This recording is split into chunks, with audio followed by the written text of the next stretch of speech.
हरि ओम गुरुर्ब्रह्मा गुरुर्विष्णु गुरुर्देवो महेश्वर गुरु साक्षात् परब्रह्मा तस्मै श्री गुरुवे नमः।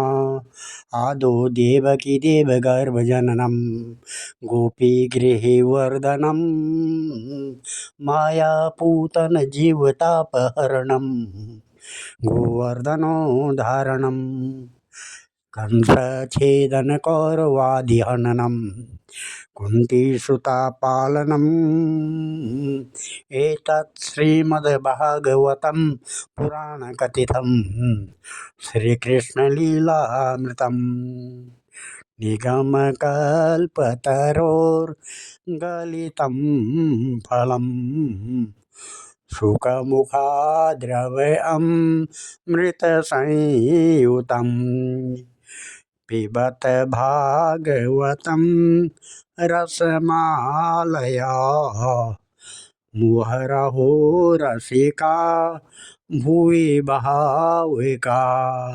भगवान श्री कृष्णचंद्र नारायण जी के चरण कमलों में नतमस्तक होकर के गुरु श्री वेद व्यास जी, गुरु श्री माधवाश्रम जी, गुरु श्री आदि गुरु शंकराचार्य जी, गुरु श्री नारद जी, गुरु श्री सुखदेव जी, गुरु श्री सुत जी के चरण कमलों में नतमस्तक होकर के मैं ये श्रीमद् भागवत महापुराण के 11वें स्कंद का 25वां अध्याय पढ़ने जा रहा हूँ, जिसमें आज का प्रसंग है 3 गुणों की वृत्तियों का निरूपण। श्री भगवान उवाच गुणानां मिश्राणां पुमाना येन यथा भवेत् तन्मे पुरुषवर्येदम् उपाधाराय संसता समोदमस्तितिक्षेदा तपा सत्यं दया स्मृति तुष्टिस्त्यागो स्प्रिया श्रद्धा हृदय यादेश स्वनिवृत्ति काम इहा मरुतृष्णा स्तंभा आशीर्विदा सुखम मत्साहो यशा प्रीतिर्हास्यं वीर्यं बलध्यमं क्रोधोऽवानृतं हिंसा याञ्चा दम्भ क्लमकली शोकमोहा विषादार्ति निद्रा सा विरनुद्यमा सत्वस्य रजसस्तेस्ता तामसश्चानुपूर्वशः वृत्तयो वर्णिता प्राया सन्निपाता अथो शृणु सन्निपातास्त्वहमिति ममेत्युद्धवह्यामति व्यवहार सन्निपातो मनोमात्रेन्द्रियासुभि धर्मे चार्थे न कामो च यदासो परिनिष्ठिता गुणानां सन्निकर्षोऽयं श्रद्धारते धना वा प्रवृत्ति लक्षणो निष्ठा पुमाना यर्हि गृहश्रमे स्वधर्मे चानुतिष्ठेत गुणानां समृतिरीशा पुरुषं सत्त्वं संयुक्तम् अणुमीक्षा मादिवी कामदिभिरजोयुक्तं क्रोधादेस्तम सायुतं यदा भजते मां भक्त्या निरपेक्षा स्वकर्मभिः त्वं सत्त्वा प्रकृतिं विद्यात् पुरुषं श्रेयमेव च वा यदा आशीष आशस्य मां भजेत स्वकर्मभिः तं रज प्रकृतिं विद्याद् धीशामाशास्य तामसं सत्यं रजस्तमम् इदं गुणा जीवस नैव मे चित्तजा येषु भूतानां संयमानो निबध्यते।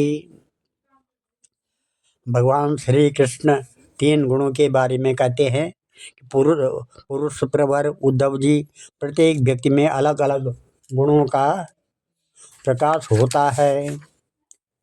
उनके कारण प्राणियों के स्वभाव में भी भेद हो जाता है। अब मैं बतलाता हूँ किस गुण से कैसा कैसा स्वभाव बनता है, तुम सावधानी से सुनो। सत्वगुण की वृत्तियाँ हैं सम मनो संयम, दम इंद्रिय निग्रह, तितिक्षा, सहिष्णुता, विवेक, तप, सत्य, दया, स्मृति, संतोष, त्याग, विषयों के प्रति अनिच्छा, श्रद्धा, लज्जा, पाप करने में स्वाभाविक संकोच, आत्मरति, दान, विनय और सरलता आदि। रजोगुण की वृत्तियां हैं इच्छा, प्रयत्न, घमंड, तृष्णा, असंतोष, ऐंठ या अकड़, देवताओं से धन आदि की याचना, भेद बुद्धि, विषय भोग, युद्ध आदि के लिए मद जनित उत्साह, अपने यश में प्रेम, हास्य, पराक्रम और हठपूर्वक उद्योग करना आदि। तमोगुण की वृत्तियां हैं क्रोध, असहिष्णुता, लोभ, मिथ्या भाषण, हिंसा, याचना, पाखंड, श्रम, कलह, शोक, मोह, विषाद, दीनता, निद्रा, आशा, भय और अकर्मण्यता आदि। इस प्रकार क्रम से सत्वगुण, रजोगुण और तमोगुण की अधिकांश वृत्तियों का अलग अलग वर्णन किया गया है। अब उनके मेल से होने वाली वृत्तियों का वर्णन सुनो। उद्धव जी, मैं हूँ और मेरा है, इस प्रकार की बुद्धि में तीनों गुणों का मिश्रण है। जिन मन, शब्द आदि विषय, इंद्रिय और प्राणों के कारण पूर्वोक्त वृत्तियों का उदय होता है, वे सब के सब सात्विक, राजस और तामस हैं।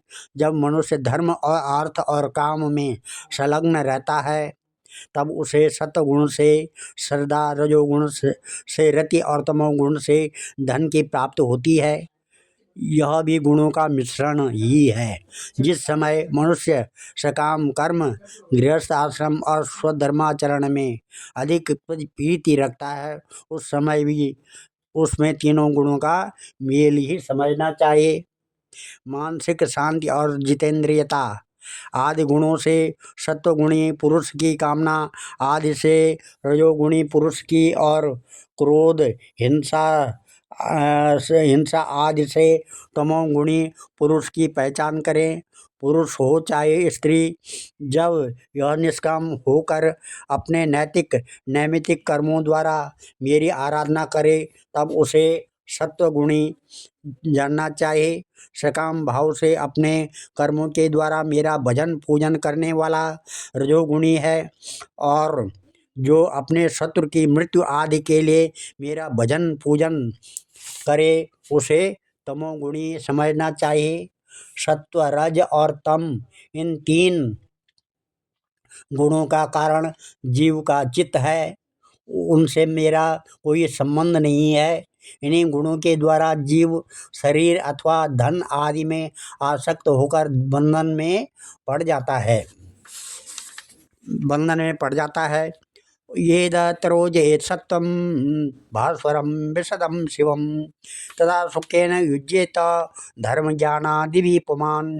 यदा जयेतमः सत्वं रजसंगं विदाचलं, तदा दुःखेन युज्येत कर्मणा यशसा श्रिया। यदा जयेद् रजसत्वं तमो मूढं लयं जडं, युज्येत शोकमोहाभ्यं निद्रया हिंसया शया। यदा चित्तं प्रसीदेत इंद्रियाणां च निवृत्ता, देहे भयं मनोसंगं तत्सत्वं विधि मत्पदं। विकुर्वन् क्रिया चादिर्निवृत्तिश्च चेतसां, गात्रा स्वास्थ्यं मनोभ्रान्तं रज एते निशामय। शीदच्चित्तं विलीयेत चेतसो ग्रहणोक्षमं, मनो नष्टं तमो ग्लानिस्तमस्तद उपधारय। एदमाने गुणे सत्वे देवानां बलमेधते, असुराणां च रजसि तमस्यो उद्धव रक्षसां। सत्त्वा जागरणं विद्यात्, रजसा स्वप्नमादिशेत। प्रस्त्वापं तमसा जन्तोः तुरीयं त्रिषु सन्ततम्, उपर्युपरि गच्छन्ति सत्त्वेन ब्राह्मणा जनाः। तमसादो य अमुख्याद रजसान्तरचारिणः, सत्त्वे प्रलीना स्वर्यान्ति नरलोकं रजोलयः। तमोलयास निरयं यान्ति मामेव निर्गुणा, मदर्पणं निष्फलं वा सात्विकं निजकर्म तत्। राजसं फलसंकल्पं हिंसा प्रायादि तामसं, कैवल्यं सात्विकं ज्ञानं रजो वैकल्पिकं च यत्। प्राकृतं तामसं ज्ञानं मन्निष्ठं निर्गुणं स्मृतं, वनं तो सात्विको वासो ग्रामो राजस उच्यते। तामसं धूत सदनम मनकेतम तो निर्गुणम। इस प्रकार से सत्वगुण प्रकाशक, निर्मल और शांत है। जिस समय वह रजोगुण और तमोगुण का को दबाकर बढ़ता है, उस समय पुरुष सुख धर्म और ज्ञान आदि का भाजन हो जाता है। रजोगुण भेद बुद्धि का कारण है। उसका स्वभाव है आसक्ति और प्रवृत्ति। जिस समय तमोगुण और सत्वगुण को दबाकर रजोगुण बढ़ता है, उस समय मनुष्य दुख कर्म यश और लक्ष्मी से संपन्न होता है। तमोगुण का स्वरूप है अज्ञान। उसका स्वभाव है आलस्य और बुद्धि की मूढ़ता। जब वह बढ़कर सत्वगुण और रजोगुण को दबा लेता है, तब प्राणी तरह तरह की आशाएं करता है, शोक मोह में पड़ जाता है, हिंसा करने लगता है अथवा निद्रा आलस्य के वशीभूत होकर पड़ा रहता है। जब चित्त प्रसन्न हो, इंद्रियां शांत हो, देह निर्भय हो और मन में आसक्ति न हो, तब सत्वगुण की वृद्धि समझनी चाहिए। सत्वगुण मेरी प्राप्ति का साधन है। जब काम करते करते जीव की बुद्धि चंचल, ज्ञानेन्द्रियां असंतुष्ट, कर्मेंद्रिय विकार युक्त, मन भ्रांत और शरीर अस्वस्थ हो जाए, तब समझना चाहिए कि रजोगुण जोर पकड़ रहा है। जब चित्त ज्ञानेंद्रियों के द्वारा शब्द आदि विषयों को ठीक ठीक समझने में असमर्थ हो जाए और खिन्न होकर लीन होने लगे, मन सोना सा हो जाए तथा अज्ञान और विषाद की बुद्धि हो, तब समझना चाहिए कि तमोगुण वृद्धि पर है। उद्धव जी, सत्वगुण के बढ़ने पर देवताओं का रजोगुण के बढ़ने पर असुरों का और तमोगुण के बढ़ने पर राक्षसों का बल बढ़ जाता है। वृत्तियों में भी क्रमशः सत्वादि गुणों की अधिकता होने पर देवत्व, असुरत्व और राक्षस सत्व प्रधान निवृत्ति प्रवृत्ति अथवा मोह की प्रधानता हो जाती है। सत्वगुण से जागृत अवस्था, रजोगुण से स्वप्नावस्था और तमोगुण से सुषुप्ति अवस्था होती है। तुरीय इन तीनों में एक सा व्याप्त रहता है। वही शुद्ध और एक रस आत्मा है। वेदों के अभ्यास में तत्पर ब्राह्मण सत्वगुण द्वारा उत्तरोत्तर ऊपर के लोकों में जाते हैं। तमोगुण से जीवों की वृक्षादि पर्यंत अधोगति प्राप्त होती है और रजोगुण से मनुष्य शरीर मिलता है। जिसकी मृत्यु सत्वगुणों की वृद्धि के समय होती है, उसे स्वर्ग की प्राप्ति होती है। जिसकी रजोगुण की वृद्धि के समय होती है, उसे मनुष्य लोक मिलता है। और जो तमोगुण की वृद्धि के समय मरता है, उसे नरक की प्राप्ति होती है। परंतु जो पुरुष त्रिगुणातीत जीवन मुक्त हो गए हैं, उन्हें मेरा ही प्राप्ति हो जाती है। जब अपने धर्म का आचरण मुझे समर्पित करके अथवा निष्काम भाव से किया जाता है, तब वह सात्विक होता है। जिस कर्म के अनुष्ठान में किसी फल की कामना रहती है, वह राजसिक होता है। और जिस कर्म में किसी को सताने अथवा दिखाने आदि का भाव रहता है, वह तामसिक होता है। शुद्ध आत्मा का ज्ञान सात्विक है। उसको कर्ता भोक्ता समझना राजस ज्ञान है और उसे शरीर समझना तो सर्वथा तामसिक है। इन तीनों से विलक्षण मेरे स्वरूप का वास्तविक ज्ञान निर्गुण ज्ञान है। वन में रहना सात्विक निवास है, गांव में रहना राजस है और जुआ घर में रहना तामसिक है। इन सब ने सबसे बढ़कर मेरे मंदिर में रहना निर्गुण निवास है। निर्गुण निवास है। सात्विकाकार को संगी रागांधो राजस स्मृता तामस स्मृति विभ्रष्टो निर्गुणो मदपाश्रय। सात्विक्याध्यात्मिकी श्रद्धा कर्मा शुद्धा तो राजसी तामस्या धर्मया श्रद्धा मत्सेवायां तो निर्गुणा। पथ्यम पूतमनायस्तम आहार्यम सात्विकम स्मृतम राजसम चेन्द्रिय प्रेष्ठम तामसम चार्दिदा शुचि। सात्विकम सुखमात्पोथम विषयोथम तो राजसम तामसम मोहदैन्योथम निर्गुणम मदपाश्रयम। द्रव्यम द्रव्यम देशम फलम कालो ज्ञानम कर्म चकारका श्रद्धावस्था कृति निष्ठा त्रैगुण्यम सर्व एव हि। सर्वे गुणमया भावा पुरुषा व्यक्ता अधिष्ठिता दुष्ट दुष्ट सुत मनुध्याता बुद्धिया व पुरुषा सवाह। इस प्रकार से अनासक्त भाव से कर्म करने वाला सात्विक है, रागांध होकर कर्म करने वाला राजसिक है, और पूर्वापर विचार से रहित होकर करने वाला तामसिक है। इनसे अतिरिक्त जो पुरुष केवल मेरी शरण में रहकर बिना अहंकार के कर्म करता है वह निर्गुण करता है। आत्मज्ञान विषयक श्रद्धा सात्विक श्रद्धा है, कर्म विषयक श्रद्धा राजस है, और जो श्रद्धा अधर्म में होती है वह तामस है, तथा मेरी सेवा में जो श्रद्धा है वह निर्गुण श्रद्धा है। आरोग्यदायक, पवित्र और अनायास प्राप्त भोजन सात्विक है। रसनेन्द्रिय को रुचिकर और स्वाद की दृष्टि से युक्त आहार राजस है, तथा दुखदायी और अपवित्र आहार तामस है। अंतर्मुखता से आत्मचिंतन से प्राप्त होने वाला सुख सात्विक है। बहिर्मुखता से विषयों से प्राप्त होने वाला राजस है, तथा अज्ञान और दीनता से प्राप्त होने वाला सुख तामस है। और जो सुख मुझसे मिलता है वह तो गुणातीत और अपराकृत है। उद्धव जी, द्रव्य, वस्तु, देश, स्थान, फल, काल, ज्ञान, कर्म, कर्ता, श्रद्धा, अवस्था, देव, मनुष्य, तिर्यगाद, शरीर और निष्ठा सभी त्रिगुणात्मक हैं। नवरत्न पुरुष और प्रकृति के आश्रित जितने भी भाव हैं वे सभी गुणमय हैं। वे चाहे नेत्रादि इंद्रियों से अनुभव किए हुए हों, शास्त्रों के द्वारा लोकांतरों के संबंध में सुने गए हों, अथवा बुद्धि के द्वारा सोचे विचारे गए हों।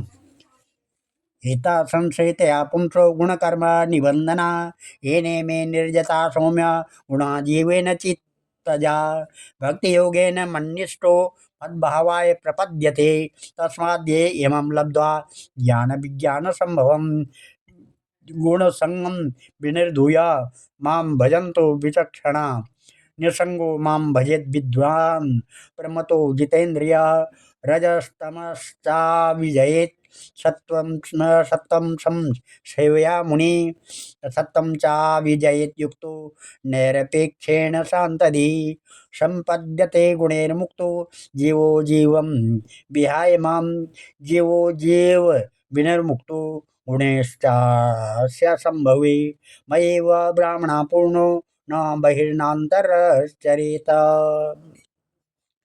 इस प्रकार से जीव को जितनी भी योनियां अथवा गतियां प्राप्त होती हैं वे सब उनके गुणों और कर्मों के अनुसार ही होती है सौम्य। सबके सब गुण चित्त से ही संबंध रखते हैं, इसलिए जीव उन्हें अनायास ही जीत सकता है। जो जीव उन पर विजय प्राप्त कर लेता है वह भक्ति योग के द्वारा मुझ में ही परिनिष्ठित हो जाता है और अंततः मेरा वास्तविक स्वरूप, जिसे मोक्ष भी कहते हैं, प्राप्त कर लेता है। यह मनुष्य शरीर बहुत ही दुर्लभ है। इसी शरीर में तत्व ज्ञान और उसमें निष्ठा रूप विज्ञान की प्राप्ति संभव है। इसलिए इसे पाकर बुद्धिमान पुरुषों को गुणों की आसक्ति हटाकर मेरा भजन करना चाहिए।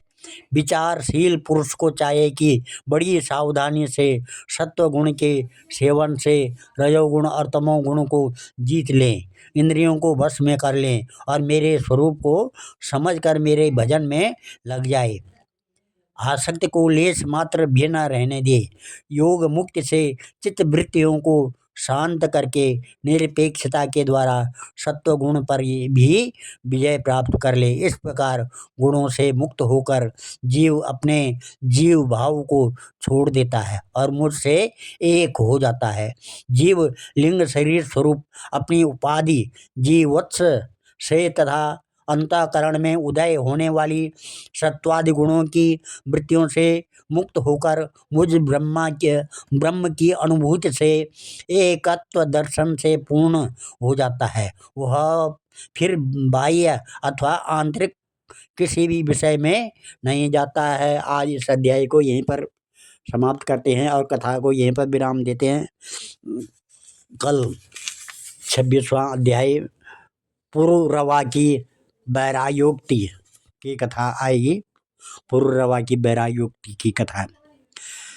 यं ब्रह्मा वरुणेन्द्ररुद्रमरुताः स्तवन्त दिव्येस्तवे वेदे साङ्गपदक्रमोपनिषदे गायन्ति यं सामगा ध्यानावस्थिततद्गतेन मनसा पश्यन्ति यं योगिनो यस्याङ्कं न विदो सुरासुरगणा देवाय तस्मै नमः ध्येयं सदा परिभवग्नमविष्टदोहं तीर्थात्पदं शिवभिरञ्जनुतं शरणं भृत्यात्यहं प्रणतपालभवाब्धिपूतं वन्दे महापुरुषते चरणारविन्दं सर्वे भवन्तु सुखिनः सर्वे सन्तु निरामया सर्वे भद्राणि पश्यन्तु मा कश्चित् दुःखभाग् भवेत्। धन्यवाद।